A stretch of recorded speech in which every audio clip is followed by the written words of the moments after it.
Hola, en este video quiero que miremos la definición de límites y la usemos para demostrar un límite. Y esto lo hacemos sobre todo para valorar e ilustrarles a ustedes la elegancia de la definición de límites, porque es de verdad pues un logro intelectual haber podido conceptualizar el concepto de límites en esa forma. Y también lo hacemos como para darles una muestra del trabajo que hacen los matemáticos respecto a, a todo a todas las demostraciones rigurosas por detrás del cálculo, ¿cierto? A esa área de la matemática se le llama el análisis matemático. Entonces los analistas se dedican pues a hacer cosas como estas, a todos niveles de sofisticación. Bien, entonces quiero que empecemos con un ejemplo que al parecer es muy simple, para que apreciemos pues cómo es el nivel del reto al tratar de demostrar un límite usando la definición rigurosa. Entonces tomemos un ejemplo siguiente. Hablemos del límite cuando x tiende a 2 de la función x al cuadrado. Entonces, como ya habíamos hablado, hay dos pasos para establecer ese límite. Primero es estimar el límite, estimar el valor, que es la parte más importante, la parte del ingeniero, y que simplemente consiste en resolver la pregunta que me están planteando acá. Aquí me están diciendo, ¿qué le pasa a los valores de x al cuadrado cuando x se acerca a 2? No me están preguntando cuánto vale 2 al cuadrado, eso es obvio, eso es 4, sino que me están haciendo una pregunta diferente. ¿Qué le pasa cuando a x al cuadrado si x es tan cercano a 2 como uno quiera? Entonces, para empezar, lo que uno hace es tratar de estimar el valor y darle a x valores muy cercanos a 2, 1.9999, 2.0001, y uno se da cuenta pues que si x es muy cercano a 2, x al cuadrado va a ser muy cercano a 4. Entonces, nuestra estimación, nuestra hipótesis es que ese límite es igual a 4 y ya viene el segundo paso, que es el trabajo del matemático, que es demostrar el límite, demostrar que demostrar que eso de hecho sí es igual a 4. Y eso es lo que queremos hacer hoy. Y como no tenemos pues ninguna otra herramienta a nuestra disposición, vamos a usar la definición de rigurosa del límite. Bien, ¿en qué consiste la definición rigurosa del límite? Consiste en algo muy sutil y es lo siguiente. Si este es el eje X, voy a graficar aquí la función y igual a x al cuadrado, que es simplemente una parábola. Aquí lo que me están pidiendo establecer es que si yo aquí tengo un 2, a medida que los valores de x se acercan a 2 por izquierda o por derecha, los valores de f de x o de x al cuadrado se van a ir acercando a 4. Bien, ¿y eso cómo lo conceptualiza la definición de límite? Lo hace de una manera muy elegante. Dice, bueno, entonces, dado un epsilon cualquiera, dado epsilon mayor que cero cualquiera, típicamente pequeño, lo que hace es que plantea una franja aquí de tamaño epsilon hacia arriba y de tamaño epsilon hacia abajo. Este es 4 más epsilon, 4 menos epsilon. Mi trabajo es encontrar delta mayor que cero, tal que si x menos 2 es menor que delta, esto implique que x cuadrado menos 4 sea menor que epsilon. Es decir, lo que yo tengo que hallar es esta franja alrededor de 2, alguna franja alrededor de 2. Este es 2 más delta y este es 2 menos delta, tal que si yo tomo valores acá de la función, siempre me quedan dentro de la franja verde. Bien, esa es la tarea. Entonces, este delta, que es lo que yo tengo que hacer, va a depender del epsilon, ¿cierto? Porque entre más pequeño sea epsilon, más pequeño va a ser el delta. Entonces la tarea es, lo que yo quiero es hallar básicamente delta como función de epsilon. ¿Sí? Dado cualquier epsilon, tengo que dar una fórmula o un proceso o un algoritmo para hallar ese delta que me sirve. Ok, este es el problema al que se enfrentan pues los analistas y cada vez es diferente, cada vez hay que pensar y cada problema tiene sus modos diferentes de resolverlo. Pero una buena estrategia es empezar por lo que yo quiero, ¿cierto? Por este lado de la implicación. Entonces vamos a escribir eso a ver qué podemos sacar de ahí. Si yo quiero expresar que x menos 4 es menor que epsilon, yo lo primero que podría hacer es factorizar esto como x menos 2 y x más 2. Y cuando hago eso es interesante porque aquí aparece el x menos 2 que tengo a este lado. ¿Cierto? Entonces, de una vez, yo sé que si si x menos 2 es menor que delta, si x es menos 2 es menor que delta, entonces yo ya tengo gratis que x cuadrado menos 4 va a ser menor que delta veces x más 2. Bien, entonces yo aquí ya tengo pues como x cuadrado menos 2 acotado con algo que depende de delta, que es como el objetivo. Yo lo que quiero es que por favor esta vaina sea menor que epsilon, ¿sí? Entonces, miren lo siguiente, lo que yo tengo que hacer ahora es tratar de que x más 2 también sea pequeño, ¿cierto? Controlar a x más 2. Pero observemos que si yo tomo x menos 2 suficientemente pequeño, si yo tengo x menos 2 por acá, inmediatamente x más 2 no puede ser arbitrariamente grande, ¿cierto? ¿Eso cómo se formaliza? Miren lo siguiente. Si, por ejemplo, si tomamos x menos 2, digamos, menor que 1, ¿cierto? Eso significa que x está a una distancia menor que de 1 del número 2. Eso quiere decir que está entre el número 3 y el número 1. Ahí está x, ¿cierto? Ahora, ¿qué pasa con el x más 2? Pues si x está aquí, en este intervalo, x más 2 en valor absoluto no puede ser mayor que 5, ¿cierto? Entonces miren que en este caso tenemos que si x menos 2 es menor que 1, el valor absoluto de x más 2, que de hecho va a ser igual a simplemente x más 2, va a ser menor que 5.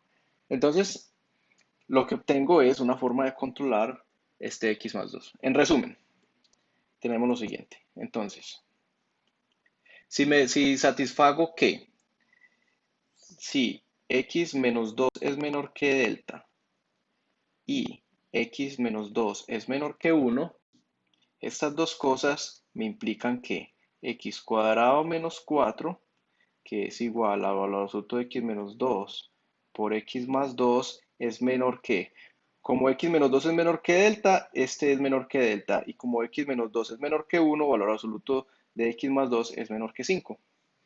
Bien, entonces lo único que yo necesito ahora garantizar es que este señor sea menor que epsilon.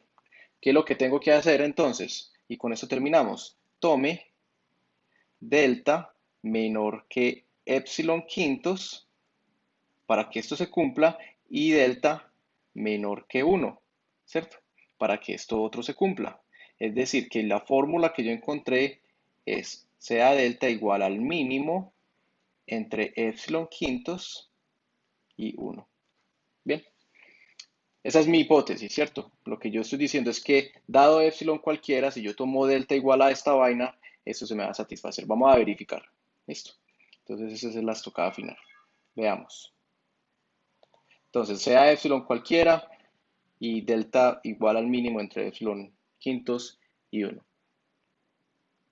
Si x menos 2 es menor que delta, que es el mínimo entre epsilon quintos y 1, entonces ese es mi delta de epsilon. Puedo escribir que x cuadrado menos 4, que es igual a x menos 2 por x más 2 es menor que x menos 2 va a ser menor que epsilon quintos, ¿cierto? Y x más 2, como x menos 2 es menor que 1, x más 2 va a ser menor que 5, y esto es igual a epsilon. Bien, entonces ahí demostré finalmente que si x menos 2 es menor que este delta, x cuadrado menos 2 siempre va a ser menor que epsilon. Entonces esta es la ficha que me gana el juego. Dado cualquier epsilon, si yo juego esta ficha, siempre gano el juego y por tanto queda demostrado, y ya puedo borrar esto acá, esta interrogación que tengo acá, que x, el límite cuando x tiende a 2 de x al cuadrado es de hecho igual a 4. Muy bien, ahora quiero que pongamos a trabajar la definición de límite en un límite muchísimo más interesante, de hecho un límite notable con el que empezamos la teoría, y es el siguiente. Calculemos el límite cuando x tiende a 0 de seno de x sobre x. De hecho ya sabemos y hemos estimado pues de muchas formas y visualizado también la importancia de que este límite es igual a 1.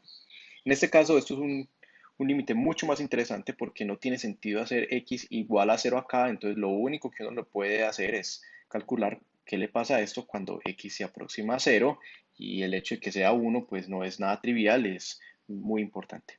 Vamos a calcular este límite por la derecha, por la izquierda lo mismo porque esta función es par, porque es el cociente de dos funciones impares. Y vamos a mirar cómo podemos aplicar la definición del límite acá. El argumento es totalmente diferente, de hecho es un argumento muy bonito que pasa por una construcción geométrica. Entonces, consideremos que lo que me están hablando aquí, vamos al círculo unitario, ¿cierto? Tomemos una distancia horizontal que mida 1, este radio mide 1 y un ángulo X. Entonces, quiere decir que esto mide X, esto mide X, esto mide X radianes porque estamos en el círculo unitario. Por tanto, esta altura vertical va a medir precisamente es el seno del ángulo. Y la otra cosa que voy a hacer es que voy a trazar una vertical acá hasta que se junte con esta que hay aquí, con este radio. Entonces, si uno hace eso, miren que como yo estoy aquí recorriendo una unidad, voy a subir una cantidad igual a la pendiente de esta línea, y la pendiente de esta línea pues es la tangente de X. Entonces esta línea azul mide tangente de X. Entonces en esa construcción tenemos tres cantidades: el seno, la X y el tangente de X, que están ordenados en esta forma, están encajadas, ¿cierto? Ciertamente lo que tenemos es que el seno de X es menor o igual que X y es menor o igual que tangente de X, al menos pues para X positivos y menores que pi medios. Bien, vamos a coger esta desigualdad y la vamos a manipular hasta llegar a lo que queremos aquí. Estamos sumando X mayores o iguales que 0. Entonces lo primero que puedo hacer es dividir por seno de X a todos lados de esa desigualdad. El seno de X es un número positivo. Se me preservan todas las desigualdades, me queda X sobre seno de X, y tangente es seno sobre coseno. Cuando divido por seno, simplemente me queda 1 sobre coseno de X. Bien, ya casi tenemos lo que queremos. Ahora lo que voy a hacer es voltear todas estas desigualdades, ¿cierto? Voy a considerar los inversos multiplicativos de estas tres cosas, y en ese caso pasa que todas las desigualdades se voltean, y entonces a este lado me queda que el coseno de X es menor o igual que el inverso multiplicativo de este, y es menor o igual que el inverso multiplicativo de este. Bien, entonces ahí lo que tenemos es algo muy sencillo que de hecho se puede ver en el plano cartesiano. Si yo grafico estas tres funciones en el plano cartesiano para x cercanos a 0, lo que me está diciendo es lo siguiente: que si aquí está el número 1, ¿cierto? Por este lado tengo la función coseno que hace esto, ¿cierto? O sea, para abajo, esto es coseno de x, la función 1, que es esta función constante, y lo que me está diciendo esta desigualdad es que la función seno de x sobre x está por aquí ensanduchada, seno de x sobre x está ensanduchada ahí. ¿Y qué es lo que va a pasar? Pues lo que va a pasar es que cuando x se aproxime a 0 por la derecha, pues la azul se va para 1, esta roja se va para 1, y la función que está en la mitad pues se tiene que aproximar a 1, ¿cierto? Entonces, ya que está claro más o menos el límite por qué da lo que da, ese límite dar 1, vamos a usar la definición. Bien, entonces entramos con sea epsilon mayor que 0. Con ese epsilon lo que hago es definir una franja acá de tamaño de epsilon. Este es 1 menos epsilon y este es 1 más epsilon. Y lo que debo hacer es encontrar un delta mayor que 0 acá, por aquí, tal que si x está en esta franja, entonces los valores de seno de x sobre x se quedan en esta franja. Bien, entonces escribamos lo que queremos. Para epsilon mayor que 0, debo encontrar delta mayor que 0, tal que si 0 es menor que x menor que delta, esto implica 1 menos seno de x sobre x menor que epsilon. Entonces miren que lo que yo tengo que demostrar de esta desigualdad, entonces voy a tomar lo que sé y la voy a manipular hasta llegar a algo como esto. Bien, entonces lo primero que hago es que tomo esta desigualdad que ya teníamos y la voy a multiplicar por menos 1 en todas partes. Lo que hace es que se me voltean las desigualdades, me queda que menos coseno de x es mayor o igual que menos seno de x sobre x, y es mayor o igual que menos 1.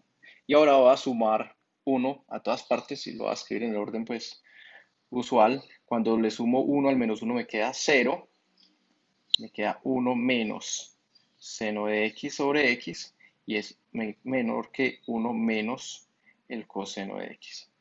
Bien, entonces ahora ya tengo lo que yo quiero demostrar que es menor que epsilon, lo tengo acotado entre dos cosas. Bien, ahora vamos a utilizar algo que es claro y es que el límite cuando x tiende a 0, sabemos que el límite cuando x tiende a 0 por la derecha del coseno de x es igual a 1. Bien, eso simplemente es una manifestación de que cuando x se acerca a 0 por la derecha, el coseno de x va subiendo lentamente hasta llegar a 1. Eso no lo va a demostrar, el coseno es una función continua que no hace absolutamente nada raro en 0 y se aproxima a 1. Entonces, dado esto, utilicemos la definición. Sabemos que, por tanto, para este epsilon que me dieron acá, existe delta, llamémoslo un delta estrellita mayor que 0, tal que si 0 es menor que x menor que delta estrellita, esto va a implicar que 1 menos el coseno de x es menor que epsilon. Bien, entonces este delta estrellita va a ser precisamente el que me va a servir para terminar la prueba. Bien, porque, por tanto, luego, en este caso,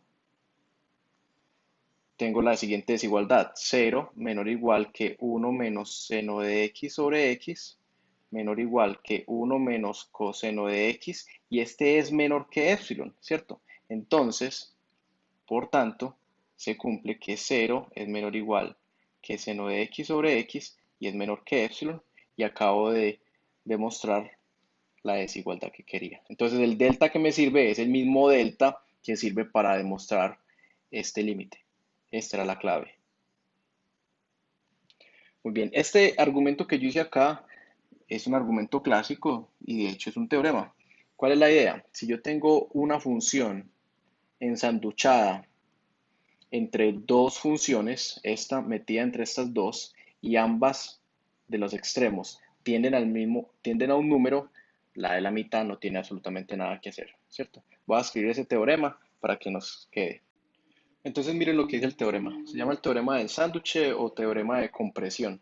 Bien, dice que si yo tengo tres funciones, una ensanduchada entre otras dos, es decir, h de x menor o igual que f de x menor o igual que g de x, para todo x cercano a un número a, y que además las de los extremos ambas convergen al mismo límite L.